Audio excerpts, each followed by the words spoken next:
2 વાટકી આપણે સિંગદાણા લીધા છે અને 1 વાટકી આપણે દળેલી ખાંડ લીધી છે. એની જગ્યાએ તમે દળા વગરની પણ ખાંડ લઈ શકો છો. મેં દળેલી લીધી છે, મારી પાસે દળેલી પડી હતી. તો આવી રીતે આપણે સિંગદાણા શેકી નાખશું.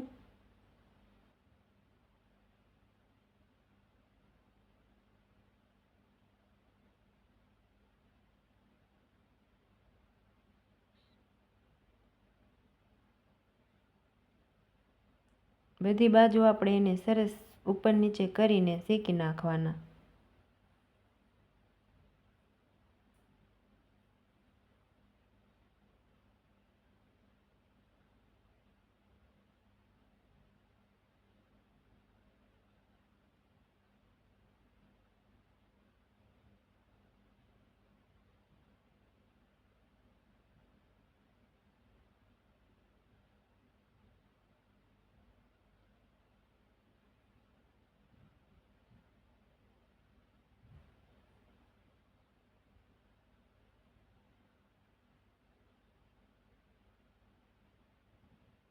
હવે આપણે એને જોઈ લઈશું કે ફોતરી ઉકળે છે કે નહીં. જુઓ તો સરસ ફોતરી ઉકળી ગઈ છે. જુઓ થોડી વાર આપણે એને મિક્સ કરશું, પછી એને ઉતારી લઈશું. હવે આપણે એને ઉતારી લઈશું નીચે. તો આ સિંગદાણા ગરમ હોય ત્યારે જ આપણે એની ફોતરી ઉખાડવાની. ઠરી જશે તો ઉકળશે તો ખરા, પણ અમુક રહી જાય. એમ ઓલું ગરમ હોય તેઓ બધી જ ફોતરી ઉખડી જાય. તો આપણે એની બધી જ ફોતરી ઉખાડી લઈશું. જો આવી રીતે.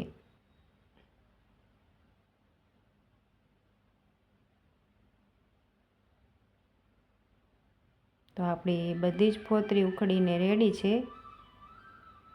આપણે હવે એને મિક્સર જારમાં દળી લઈશું.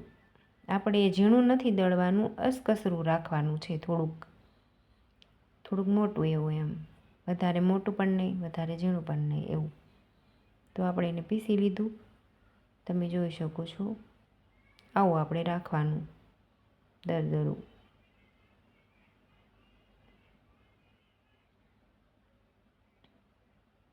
જો છે ને દાણેદાર એમ.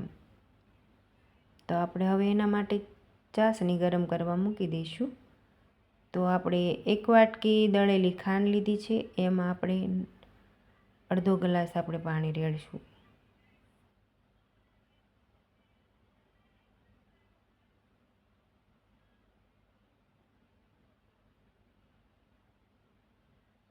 દળેલી ખાંડ મારી પાસે હતી એટલે મેં લીધી.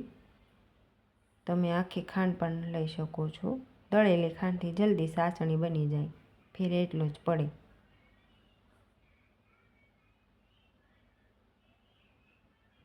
આવી રીતે આપણે એને ચલાવતું રહેવાનું.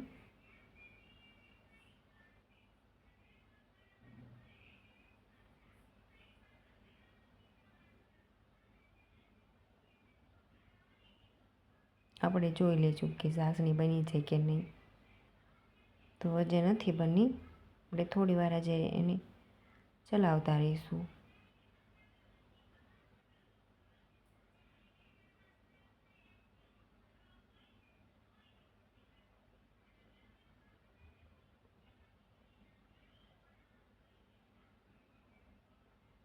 જો હજી બની નથી, અડધો જ તાર થાય છે એનો. આખો તાર થાય ને એવી આપણે બનાવવાની. જો હજી અડધો તાર થાય છે એનો. તો હજી એને થોડી વાર આપણે એને ચલાવશું. હવે આપણે જોઈ લેવી. જુઓ આખો તાર થાય છે. આપણા એક જ તારની ચાસણી બનાવવાની છે. જોઈ લો. હવે આપણે એમાં ભૂકો નાખી દઈશું સિંગનો.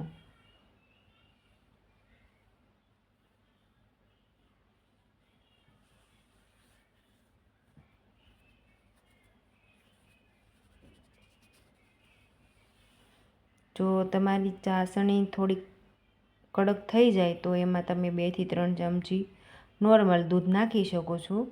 તો તમારે આ જે બરફી કડક થઈ જતી હોય એ પાછી નોર્મલ થઈ જાય. એટલા માટે તમે એમાં 2 ચમચી 3 ચમચી દૂધ નાખી શકો છો, વધારે નહીં. અને જો ચાસણી કાચી રહી ગઈ હોય તો એનો પણ હું તમને કહું છું કે કેવી રીતે એમ, કે તમને તારની ચાસણી બનાવતા ના આવડતું હોય તો તમારી સાવણીમાં આવી રીતે આ ઓલું નાખી અને એને ઘણીવાર એને ચલાવતું જ રહેવાનું. પછી એની ગોળી વળી જાય ને ત્યાં સુધી એને ચલાવવાનું, એટલે ઓટોમેટિક તમારી બરફી બની જાય. આમાં આપણે એલચી અને જાયફળ બંને નાખ્યું છે, જુઓ તમે. હવે એલચી અને જાયફળ નાખીને આવી રીતે મિક્સ કરી લેવાનું. જો આવું લચકો થઈ જાય ને તો તમારા બટકા ઓટોમેટિક પડી જ જશે.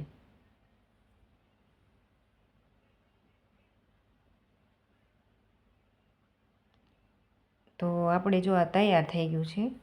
હવે આપણે એને નીચે ઉતારી લઈશું. તો આપણી ડીશ પણ ઘીવાળી રેડી છે. હવે આપણે એમાં નાખી દઈશું.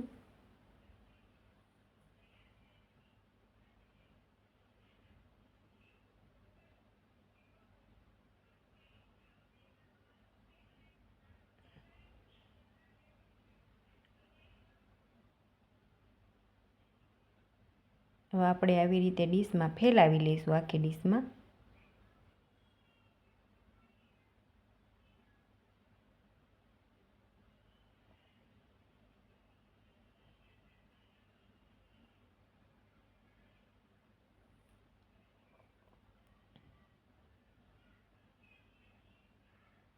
બસ આવી રીતે હવે વાટકીથી સરસ એની લીછું કરી નાખવાનું.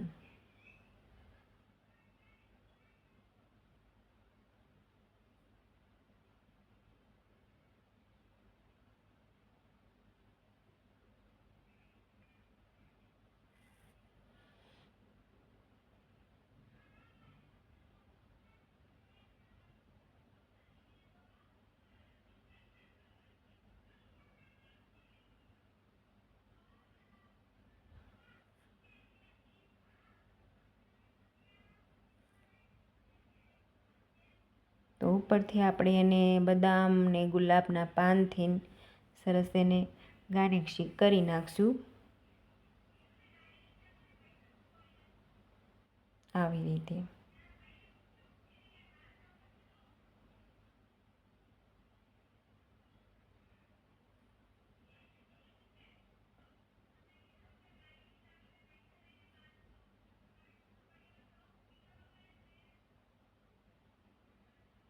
હવે આપણે એને પીસ પાડી લઈશું.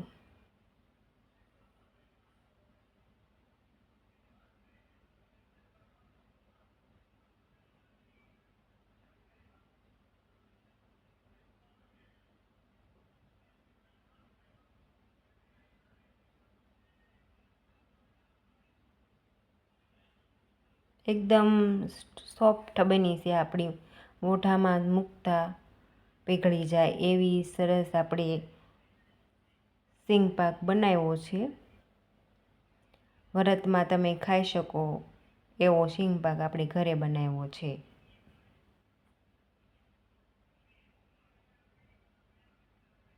કંદોય બનાવે એમાં એ માવો નાખે, આપણે માવો નથી નાખ્યો, પણ જે આ દૂધ હોય ને એના 2-3 ચમચી તમે એમાં નાખી દો ને, 2-3 ચમચી, એટલે એવો જ ટેસ્ટ આવે. તો આપણી સરસ મજાની વ્રતમાં ખાઈ શકાય તેવી ફરાળી ખોખા પાક તૈયાર છે. તમે ખોખા પાક કહો છો કે બરફી કહો છો, કમેન્ટમાં જરાક કહેજો. અમે તો ખોખા પાક કેવી.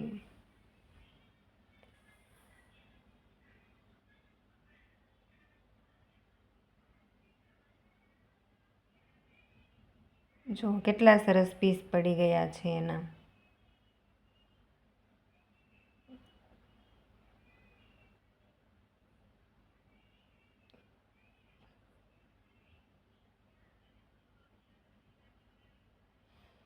તો વ્રતમાં, શ્રાવણ મહિનામાં, દશામાના વ્રતમાં, કોઈ પણ વ્રતમાં તમે ખાઈ શકો તેવો ખોખા પાક આપણો ઘરે બનીને રેડી છે. જો કેટલો સોફ્ટ બન્યો છે અને કેટલો સરસ બન્યો છે. તો આપણે પણ ચાખી પણ લીધો. બહુ સરસ બન્યો છે. તમે પણ આવી રીતે ઘરે બનાવો.